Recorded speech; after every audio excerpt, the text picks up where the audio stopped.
बगुला भगत और केकड़ा की कहानी। प्राचीन समय में एक वन प्रदेश में बहुत बड़ा तालाब था।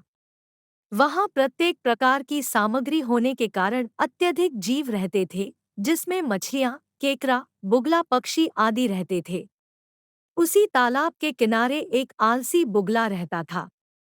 उसकी आंखें कमजोर हो गई थी। उसे शिकार करने के लिए खूब मेहनत करनी पड़ती थी, जो उससे होती नहीं थी। वह सदैव ऐसा उपाय सोचता कि मुझे बिना मेहनत के भोजन मिलता रहे।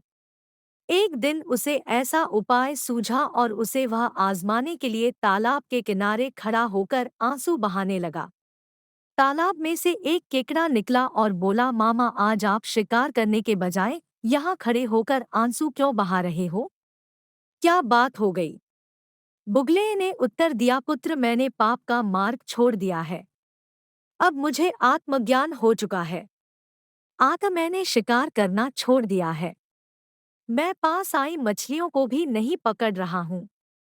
केकड़ा बोला, मामा, इस प्रकार तो आप भूखे मर जाओगे। बगुला भरे हुए गले के साथ बोला, ऐसा जीवन जी के भी क्या करना है? वैसे भी हम सबको जल्दी ही मरना है।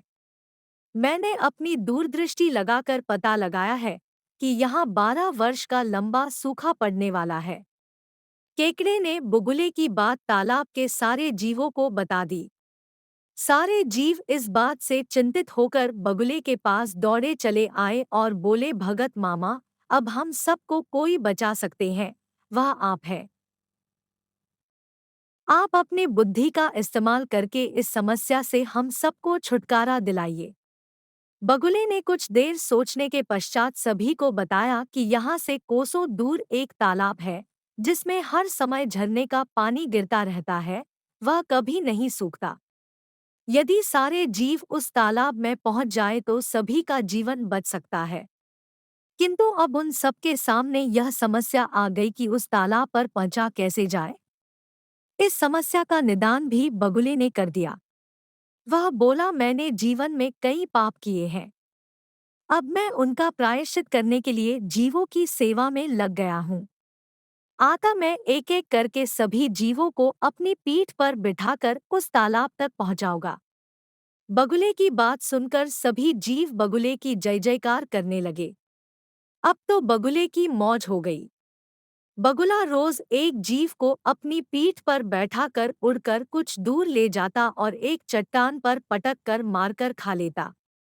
कभी कभी तो भगत जी दो दो फेरे भी कर लेते।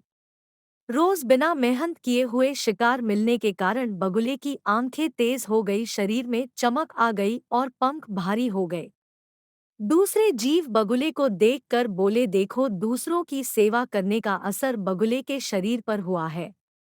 बगुला बहुत ही प्रसन्न रहने लगा और सोचता रहता, इस दुनिया में कितने मूर्ख भरे पड़े हैं, जो सब पर विश्वास कर लेते हैं।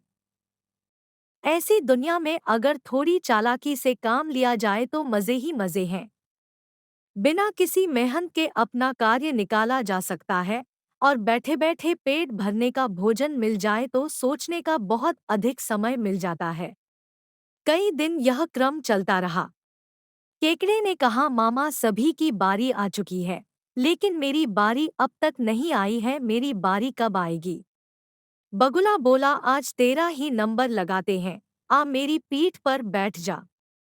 केकड़ा खुश होकर बगुले की पीठ पर बैठ गया। जब वह चट्टान के पास से गुजर रहे थे तो केकड़ा बोला, यह हड्डियों का ढेर कैसा? वह झरना यहाँ से कितना दूर है? बगुला हंसकर बोला, वहाँ कोई जलाशय नहीं है। मैं सदैव एक जीव को रोज यहाँ लाता और मारकर खा जाता। आज तुम्हारी बारी है, मैं तुम्हें भी मार कर खा जाऊंगा। केकड़े को जब सारी बात का ज्ञान हुआ तो उसका सर चकराने लगा, किंतु उसने हार नहीं मानी और हिम्मत से काम लिया। उसने अपने पंजों से बगुले की गर्दन तब तक पकड़ के रखी जब तक उसके प्राण पखेरु नहीं हो गए। वह बगुले का कटा हुआ सिर लेकर तालाब पर पहुंचा और सब जीवों को सारा वृत्तांत सुनाया। शिक्षा: हमें हर किसी पर विश्वास नहीं करना चाहिए और हमें विपत्ति के समय हिम्मत से काम लेना चाहिए। उम्मीद है आपको कहानी पसंद आई होगी। अगर कहानी पसंद आई तो लाइक और शेयर करें और ऐसी इंटरेस्टिंग कहानियाँ सुनने के लिए चैनल को सब्सक्राइब करें।